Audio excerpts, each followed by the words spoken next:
नमस्कार, मैं हूँ मोहित, आप देख रहे हैं टीवी 9। अभी हम खड़े हैं पूर्णिया पूर्व के रजीगंज में, जहाँ पर कि 5 लोगों का नरसंहार किया गया था। और ये हमारे पीछे जो ये घर जो देख रहे हैं, ये घर आरोपी का है, जिसका बच्चा बीमार पड़ने के बाद इस बड़े कदम को यहाँ के ग्रामीणों ने उठाया था। ये घर जो है रामदेव उरांव का है, जिसका जो 8 वर्षीय बच्चा जो है, वो बीमार पड़ गया था। बीमार पड़ने के बाद जो है, उस पर जो है बाबूलाल उरांव के ऊपर जो है डायन का आरोप लगाया गया था। अभी घर के सभी लोग जो है वो फरार हैं और पुलिस जो है उनकी तलाश कर रही है। वहीं जो पुलिस ने अभी 2 आरोपी को पकड़ा है। जो आरोपी है उसमें जो है नकुल उरांव है, जो गांव का जो है एक प्रधान बताया जाता है। और उसकी गिरफ्तारी के बाद जो है लगातार पुलिस जो है छापेमारी कर रही है।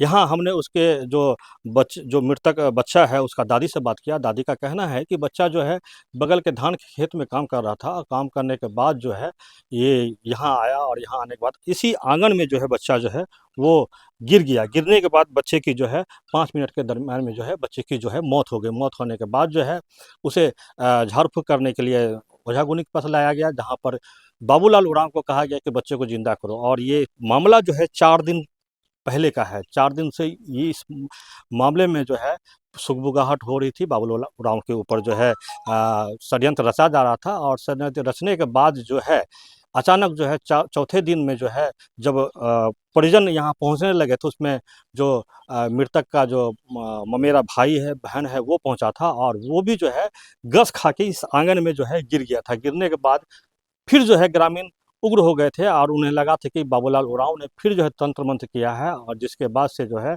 इसके रिश्तेदार जो मेरा भाई बहन है, वो भी बीमार पड़ गए। उसके बाद पंचायती बैठी। पंचायती के बाद जो है सभी लोगों की जो है हत्या कर दी गई। हमारे साथ जो है बाबूलाल उरांव के भाई है, जिसने पूरे घटनाक्रम को देखा। और क्या है मामला, हम इनसे जानते हैं। रजीगंज के टेटगांवा में जो 5 लोगों की मृत्यु हुई थी, जो 5 लोगों को डायन के आरोप में मार दिया गया था, उसमें बाबूलाल उरांव के जो भाई हैं, वो हमारे साथ में हैं, जो घटना के प्रत्यक्षदर्शी हैं।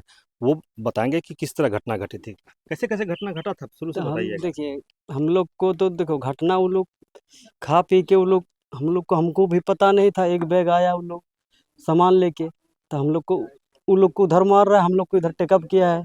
तो यार फोनो लगाते थाना, तो बस थाना लगाते तो बोलते तू लोग को भी काट देंगे। तो क्या कैसे भिड़ाया था, क्या लगाया था? तरवाल लगाया था, दबिया लगाया था, बका लगाया था। अच्छा, आपके और परिवार में कितने लोग हैं? अभी हम लोग में 5 भाई थे, एक भाई को तो मार दिया, हम्म। बचे 4 भाई। अच्छा। एक ठो तो थाना लेके गया है। अरे थाना लेके गया है एक ठो भाई। तो ये क्यों मार रहा था, क्या आरोप क्या लगाया था वो लोग? हम लोग को आरोप, देखो आरोप तो वही लोग जाने कैसे कैसे किया, आरोप लगाया। अच्छा, ये बाबूलाल उरांव झाड़ फूँक पहले से करते थे क्या? वो झाड़ फूक कुछ नहीं करते हो।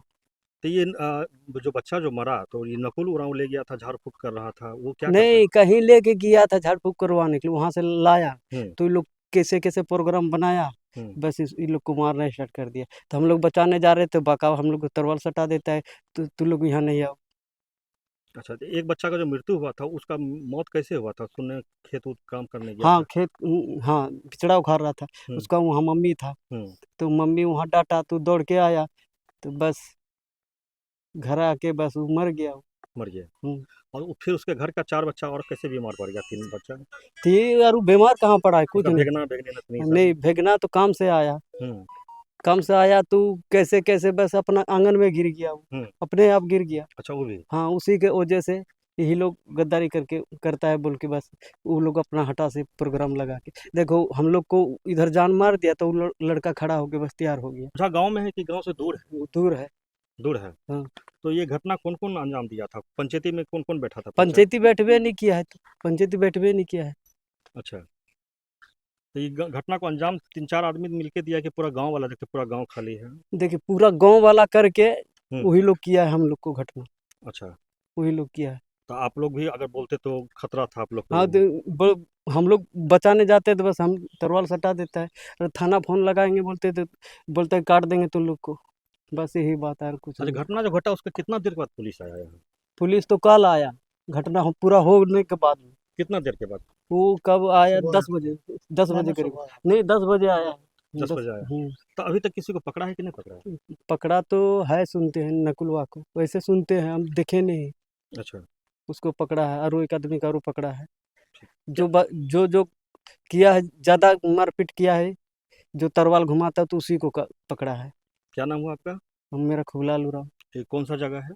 ये भटगामा है। हम लोगों ने इंस्ट्रक्शन किया है और इसमें हम लोग पूरे मामले की पूरी जांच करेंगे कि हेल्थ जो कम्युनिटी हेल्थ वर्कर्स यदि हैं वो कहाँ थे, उन्होंने क्या किया। स्थानीय जो हमारे पंचायत में विकास मित्र और जो डिफरेंट लोग सरकार ने रखे हैं, उन लोगों ने इस पे क्या कार्रवाई, उनको सूचना थी नहीं थी, कहाँ रहते हैं, इन सब सारी बातों की जांच करेंगे। अरेस्टिंग हो गई है और बाकी प्रशासन और पुलिस पूरी इसमें कार्रवाई करें। टोटल कितनी अरेस्टिंग? कल रात तक 3 अरेस्टिंग हुई है और जो मेन तांत्रिक की बात आ रही है, जिसने कि उकसाया है लोगों को, जो खबरें आ रही हैं, तो ये सब इन्वेस्टिगेशन का विषय है। But 3 arresting has been done. और इस मसले पे जो प्रशासनिक हमारे कर्मी हैं, उनका क्या रोल रहा, इसकी हम लोग पूरी जांच कर रहे हैं। अच्छा मनोज जी, आप सामाजिक कार्यकर्ता हैं और लगातार इस एरिया में कल से पुलिस के साथ और अधिकारियों के साथ आप आ रहे हैं, जा रहे हैं, क्या लगता है घटना के पीछे मुख्य वजह क्या नजर आ रहा है? देखिए, ये घटना के पीछे जो मुख्य वजह है, ये अंधविश्वास का है। ये 100% अंधविश्वास का मामला है, जिसके कारण ये 5 लोगों का निर्मम हत्या नरसंहार हुआ, जो बहुत ही निंदनीय है, हृदय विदारक है। कल मैं जहाँ सब कोई लोग जलकुंभी में 1-2 किलोमीटर जो दूर वहाँ पे फेंका गया था, कल मैं भी वहाँ भी उपस्थित था। वहाँ का जो दृश्य मैंने देखा कि जितने भी मृतक थे, उनका जो हाथ इन तरह बंधा हुआ था, पैर इन तरह बंधा हुआ था और आधा जलाया हुआ, किसी का पैर टूटा हुआ है, पूरा पूर्ण रूप से पैर टूटा हुआ अलग था। तो सोच सकते हैं कि उसके ऊपर कितना अत्याचार, कितना उसके साथ प्रहार किया गया। और उसके बाद भी नहीं हुआ तो पेट्रोल डाल के, डीजल डाल करके उनको जलाया गया और वो जलाने के बाद बोरा में कस के उसको जलकुंभी में प्रवाह करने का प्रयास ये किया गया। तंत्र मंत्र की बात आ रही है, तो क्या तंत्र मंत्र लगता है कि बच्चा कुछ बीमार था? देखिए, बीमार होने का मतलब ये नहीं कि कोई तंत्र मंत्र या कोई डायन ओझा कुछ कर दिया, ये बिल्कुल सरासर गलत है। मैं आपके चैनल के माध्यम से सभी से एक आह्वान करता हूं कि ये इस तरह का जो अंधविश्वास है, उस पर कदापि विश्वास न करें। अगर बच्चों का बीमार है, आप उसको डॉक्टर के पास ले जाएं, स्वास्थ्य केंद्र ले जाएं, वहाँ इलाज होगा। और ये तंत्र मंत्र पे बिल्कुल विश्वास नहीं करे। ये घटना, तो आपके सवाल का जवाब ये है कि ये बहुत बड़ा जघन्य अपराध है। इस घटना से अब कोई दूसरा घटना हो ही नहीं सकता। स्वतंत्र भारत में ऐसी घटनाएं नहीं होनी चाहिए। अगर जिस पंचायत में हुआ है, यहाँ के ऑफिसर से लेकर के जनप्रतिनिधि सभी दोषी हैं, ठीक, यहाँ तक कि आप लोग भी दोषी हैं। आप लोग भी जो है, मैं भी दोषी हूँ, आप लोग भी दोषी हैं। आप लोग कहीं दोषी हैं का अंधविश्वास को लेकर के आप लोग कभी नहीं लिखते हैं कि अंधविश्वास से समाज कहाँ जा रहा है। बोलिए यस या नो, ये बात सही बोल रहा हूँ कि गलत बोल रहा हूँ? कभी आया है आर्टिकल आप लोगों के पेपरों में? नहीं आया। तो आप आए हैं तो ये जघन्य अपराध है और इसमें छानबीन होगी, इन्वेस्टिगेशन होगा। सिस्टम यही कहता है, इन्वेस्टिगेशन में जो आएंगे, हमारे कमिश्नर साहब बोल के गए हैं, इन्वेस्टिगेशन होगा।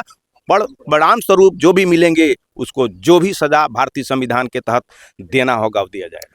एक चीज तो आप मानेंगे कि समुदाय के पास शिक्षा की भारी कमी रही, इसके लिए तो जिम्मेदार तंत्र है ना, सरकारी तंत्र है। देखिए, सरकारी तंत्र में सब लोग शामिल हैं, सरकार आप भी हैं। सरकार का मतलब ये होता है जनता के सेवा करने के लिए सारी सुविधाओं के एक आदमी तक ले जाना, उसमें आप भी शामिल हैं। अगर आप अपने न्यूज को अच्छे ढंग से नहीं ले जाइएगा किसी सोसाइटी में या सरकार में, सरकार का कान कैसे खुलेगा? सरकार का कान जब बंद रहता है तो सरकार को कान खोलने के लिए न्यूज़पेपर होते हैं, समाचार पत्र होते हैं। चलिए, अब आप मांग क्या, आपकी तरफ से द्वारा जो जांच रिपोर्ट सबमिट किया जाएगा, तो आप किनको अपना रिपोर्ट? मैं अपना रिपोर्ट दूंगा अपने मेरे जो है इस कमिश्नरी लेवल के मेरे ऊपर सबसे बड़े ऑफिसर मेरे कमिश्नर साहब हैं। सबसे पहले मैंने कमिश्नर साहब को रिपोर्ट दूंगा और उसके बाद इनसे बड़े सबसे राज्य स्तर के ऑफिसर हैं SC ST के जो है वो सेक्रेटरी हैं, जिनका नाम श्री दिवेश सेहरा है। देश आज़ाद होने से आज 75 साल के लमसम हो चुकी है, लेकिन 75 साल में आज इस गांव में ये देखा जा रहा है शिक्षा की कितनी कमी है। अगर ये समाज शिक्षित होते तो शायद इस तरह का हृदय विदारक घटना नहीं घटती। ये हृदय विनायक घटना है। 5 व्यक्ति को जला के और जिंदा जलाकर इसको दफनाया गया। इससे बड़ी घटना और कुछ हो सकते हैं। ये तो इसको एक तरह से कहा जाए, ये घटना नहीं, इसको नरसंहार कहा जाए। ये शिक्षा की इतनी कमी रहने के कारण ये हम दोषी सरकार को मानते हैं। शायद अगर इस समाज में शिक्षा अगर दिया होता, अगर ये लोग शिक्षित से वंचित नहीं होते, शायद इस तरह की सोच उसकी मन में नहीं आती। ये एक तरह से विकृतियां हैं। आज ओझा गुनी पर, डैन जोगिन पर इस तरह की बात मानकर वो इलाज पर नहीं जाते हैं। अगर वो शिक्षित होते तो वो झाड़ फूक के चक्कर में नहीं रहते, वो इलाज कराने जाते। इलाज कराते तो उनकी बच्ची की भी तबीयत ठीक हो जाती। तो क्या लगता है समाज, इस आदिवासी समाज के लिए सरकार ये आदिवासी समाज के लिए अगर सरकार अगर सुध लिए होते तो आज आप लोग के सामने भी ये दिखाई पड़ रहा है। एक परिवार को मारने के लिए अब पूरा गांव एक तरफ होकर इस तरह की घटना को दर्शाया है।